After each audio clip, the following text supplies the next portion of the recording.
anak dan ibu hamil untuk meningkatkan kualitas hidup. Begini, terkait dengan penambahan, biar nanti Pak Presiden yang menyampaikan.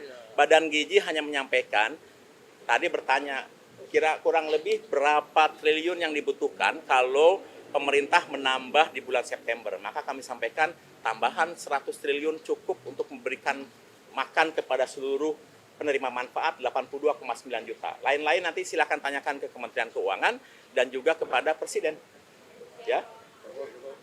Pak Menteri Dalam Negeri mungkin bisa menambahkan. Iya, saya izin menambahkan, jadi peran daripada Pemda ya. Karena Pemda ini banyak yang antusias mendukung program makan bergizi gratis ini ya. Kita tahu bahwa selain untuk meningkatkan kesehatan, tapi juga akan menimbulkan pertumbuhan ekonomi di daerah-daerah. Kenapa? Karena sudah jelas ada off-takernya, ada pembeli, diserap. Jadi ini bisa mendorong pangan masyarakat, menanam, beternak, dan lain-lain, dibeli. Dan ini akan terjadi economic circular. Sehingga daerah-daerah antusias. Nah, kita lihat dari kapasitas daerah, saya sudah melakukan Zoom meeting dengan seluruh sekda-sekda, sebagian sudah mengalokasikan anggaran di APBD-nya. Dan untuk tahun 2025 ini, lebih kurang kontribusi daerah yang mau menyumbang, bukan menyumbang, maksudnya mau ikut berpartisipasi, itu lebih kurang 2,3 triliun rupiah. Ya. Karena mulainya nanti bulan September, mereka nanti setelah ada kepala daerah dilantik, maka nanti ada pergeseran anggaran atau perubahan APBD. Setelah itu mereka membangun sarana satuan pelayanan itu namanya, yang mungkin ada di sekolah-sekolah. Nah ini jumlahnya lebih kurang kami exercise antara 2.000 kalau untuk dari APBD kabupaten kota. Kalau ditambah APBD provinsi yang PAD-nya kuat, itu bisa lebih kurang hampir 5 triliun. Ini lebih kurang bisa membangun 4.000 satuan pelayanan di sekolah-sekolah. Nah, tadi tinggal apakah peran daripada Pemda membangun sarana satuan pelayanan dan kemudian mendorong masyarakat untuk memproduksi pangan, ternak untuk supply, atau yang kedua, daerah-daerah ini juga menyaluran anggarannya ke sekolah, membuat infrastruktur, dan sekolah yang mengelola, komite sekolah misalnya. Tadi Bapak Presiden memerintahkan untuk kami berkoordinasi dengan Kepala Badan Gizi, titik-titik yang kira-kira belum menjadi target dari Badan Gizi, mungkin bisa di-cover oleh sekolah daerah-daerah di sekolah-sekolah itu. Sekali lagi targetnya antara 2.000 sampai 4.000 mulai bulan September selama 4 bulan. Dengan anggaran kabupaten 2,3 triliun, kemudian provinsi lebih kurang 2,5 triliun. Ini kita diskusi sudah, bukannya top down maunya kita perintah, tapi dari mereka ya. Banyak daerah-daerah yang PAD-nya kuat. Ya.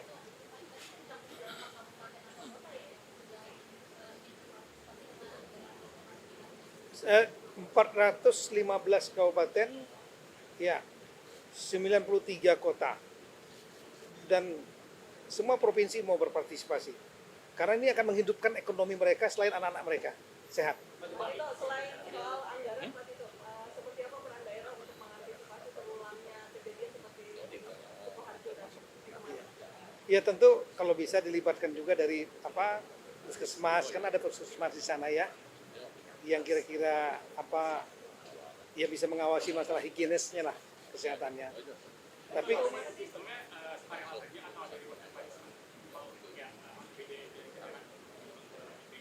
ya tadinya kan akan dikelola oleh Badan Gizi semua, tapi kan bertahap. Nah untuk percepatan, daerah-daerah juga sangat ingin memberikan berpartisipasi dengan metode langsung di sekolah-sekolah, dibuat satuan kayak dapur, satuan pelayanan itu, 150 meter persegi. Nah tadi Bapak Presiden memerintahkan kami koordinasi dengan Bapak Kepala Badan Gizi, mana titik-titik yang kira-kira belum disentuh oleh Badan Gizi, karena bertahap kan ya. Nah yang daerah-daerah ini kira-kira ngerjakan yang mana. Tapi mungkin prioritasnya adalah pada daerah-daerah yang angka stuntingnya tinggi, sama kemiskinan tinggi. Itu menjadi target utama. Jadi dana dari daerah itu memang untuk di daerah selatan atau nanti diambil pusat disubsidi? Oh enggak, dari APBD-nya provinsi dihibahkan kepada kabupaten kota. Nah, ini kan targetnya SD. SD itu kan tanggung jawabnya dari kabupaten kota. Nanti kabupaten kota yang menyalurkan kepada sekolah. Yang mengelolanya sekolah, tapi nanti untuk masalah operasionalisasinya itu akan tetap di bawah kendali Badan Gizi yang memiliki ada SPP, Satuan Pelayanan, juga ada petugasnya. Tapi juga akan dibantu pengawasan dari inspektorat kabupaten kota. Nominalnya dari tiap daerah sama nggak sih Pak? Beda, tergantung dari PAD-nya masing-masing.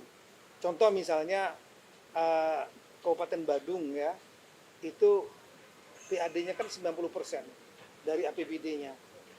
Transfer pusat hanya 10%. Mereka punya anggaran hampir 10 triliun. Anak SD-nya ada 2.000. Mereka bisa mengcover semua malah. Mengcover semua, mengcover semua dari APBD cukup mereka. Tapi ada juga yang PAD-nya kan rendah sekali. Seperti Indonesia bagian timur. Nah, kalau ini mereka ya udah 500 anak-anak aja. Yang lainnya akan di cover oleh Badan Gizi Nasional.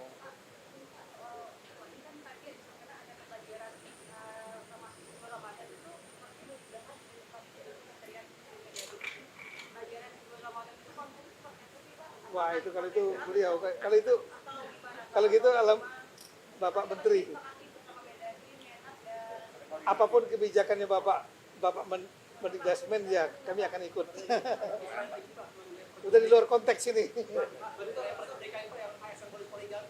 Nah, itu kita bicara masalah gizi. Nanti besok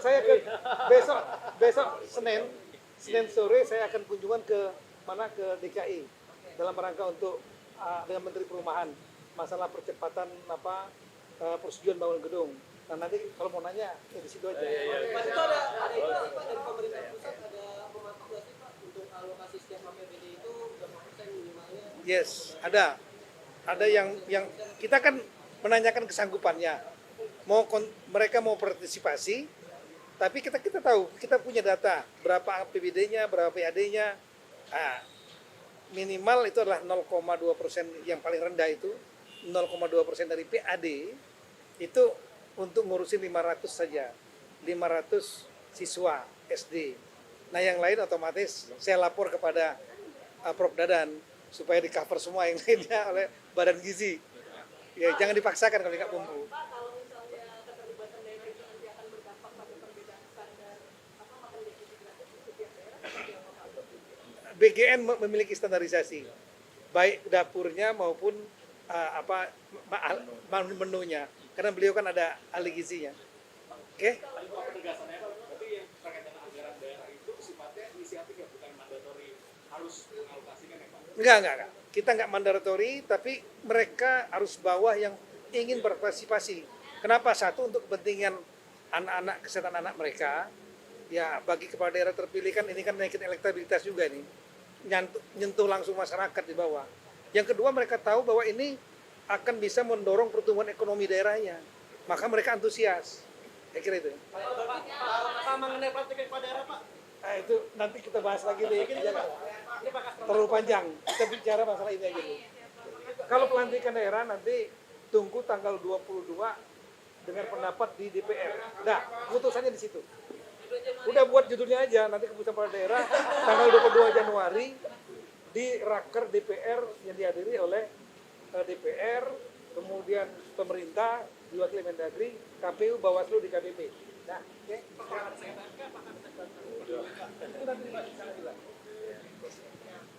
Kami dari Bappenas diminta membantu Badan Gizi di bidang perencanaan, mulai dari perencanaan penganggaran sampai perencanaan pelaksanaan. Tadi Bapak Presiden juga menyampaikan bahwa ada hal-hal yang perlu sangat diperhatikan, terutama rantai pasok produksi. Jadi tidak hanya rantai pasok konsumsi, tapi rantai pasok produksi. Dan beliau tadi sangat menyinggung bagaimana pentingnya peran telur. Telur sebagai sumber utama makan bergizi selain nasi dan sayur dan juga komponen-komponen lain seperti buah. Jadi telur harus diperhatikan. Termasuk juga nanti membuat konsep untuk membangun produksi-produksi baru di mana peternakan-peternakan ayam di setiap lokasi sangat dibutuhkan. Kalau misalnya itu kurang. Nah, kemudian yang terakhir adalah bahwa ini masih dalam proses untuk penyempurnaan. Kalau ada hal-hal yang kurang sempurna, ini akan terus disempurnakan. Semua kementerian lembaga akan selalu mendukung, mulai dari Kementerian Bappenas dan semua kementerian yang ada. Tadi Pak Tito sangat bagus sekali, Kementerian Dalam Negeri sangat aktif, dan kita ingin Kementerian Dalam Negeri, Kementerian Koperasi, kemudian kementerian-kementerian lain seperti Kementerian Desa juga terus aktif, dan terutama Kementerian Pendidikan Dasar Menengah ini menjadi ujung tombak dalam kerangka membangun makan bergizi yang kita harapkan. Saya 3 menit aja. Pertama, anggaran dari Kementerian Desa itu untuk makan siang bergizi dalam menyuplai bahan baku 20 triliun. Jadi ada dana desa 71 triliun, di Permendes nomor 2 tahun 2024 sudah saya tantangani, 20 triliun untuk ketahanan pangan. Jadi untuk telurnya, ikannya, ayamnya, nasinya, dan lain sebagainya. Jadi tadi kami sudah sampaikan kepada Bapak Presiden. Kemudian dalam hal penyiapan bahan baku itu kami akan memaksimalkan badan usaha milik desa. Jadi nanti akan ada desa padi, desa jagung, desa nila, dan lain sebagainya. Jadi inti pokoknya Kementerian Desa siap untuk menyukseskan makan siang bergizi. Itu aja, terima kasih. Kita sudah buat modulnya, sudah buat, betul. Kita buat juknisnya, detil, modulnya sudah ada. Kalau ini potensi desa ayam petelur, kita buat ayam petelur dari dana ketahanan pangan, dana desa. Kalau ini padi, padi. Kalau ini buah melon. Jadi semua desa tematik kita buat, nanti akan dikumpulkan oleh BUMDes atau BUMDesma antar desa, itu akan diserap oleh makan siang bergizi. Kira-kira begitu skemanya nanti. Jadi Menteri Desa fokus pada penyiapan bahan baku.